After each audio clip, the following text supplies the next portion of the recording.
I am Breanna Britton. I am from Niles, Michigan, but I'm originally from Mishawaka, Indiana.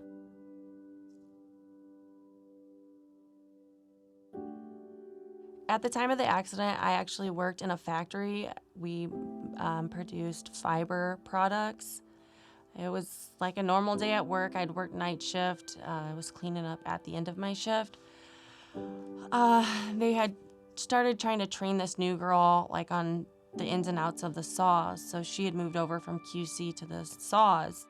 I was cleaning up like I did every day for almost 2 years. And when I reached underneath the table, she had hit buttons. She had hit something on the saw cut machine, and it instantly sent the table forward, which sucked my hand up into like a chain and sprocket. It crushed all the bones in my hand. It cut all my fingers off. So it took about 6 hours for them to finally life flight me or med flight me out. And I went into like a 10.5-hour reconstructive surgery where they tried to sew back on my fingers. I ended up staying there for about 2 weeks straight.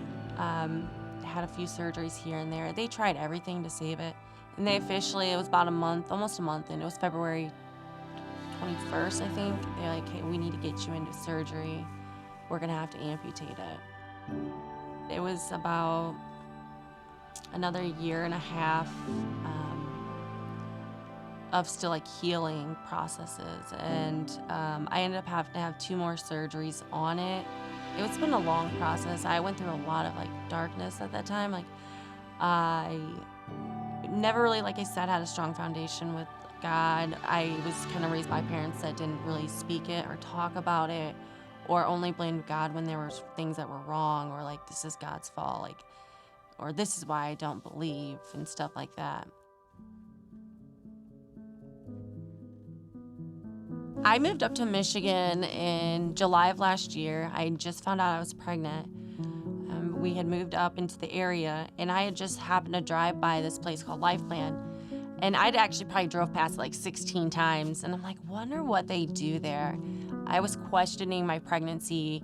I was questioning all these things because I'd been through some really dark times, you know, and I was just learning how to like tie my shoes on my own with one hand. And I'd been through a lot, and I was like, I don't know what I'm gonna do. And I was like, this place has gotta be the place. You know, I seen your sign, like they're gonna help me with a plan for my life. So I stopped in, I walked in, and it was just like I was at home. Like the people, the receptionist, she was so sweet, and she's like, you know what, I have the perfect person. I actually like kind of explained, you know, my situation. She's like, I have the perfect person for you. You're gonna love her. She's great. Her name's Terry. And I was like, okay. So when Breanna came in, I just remember thinking she reminds me a lot of myself when I was younger, and I did not come from a Christian home, and I made a lot of really bad decisions. So I came in and we like talked, and it was actually like the best experience I've ever had. It was like someone that understood me and didn't judge me, and she gave me like strength and like, you know, God has a plan for you and it's all gonna be okay. You're gonna figure it out. Breanna has been such a blessing to me. Every time she comes in, I go home and I'm like, oh my gosh, I love this girl. And she is gonna be a good mom. Because she came into me and I was like, oh my goodness, I wanna be her friend. I love everything about LifePlan. I like that I've been to other places, but here it's like one-on-one. You get to know someone really well and they get to know you. Since coming here, I've made these like great relationships that I can go to any of these women and I know they're there to help me. I've gained strength, I've gained friendships, I've grown closer to God. It really has changed like who I am inside and out, and I feel like a much like happier just individual.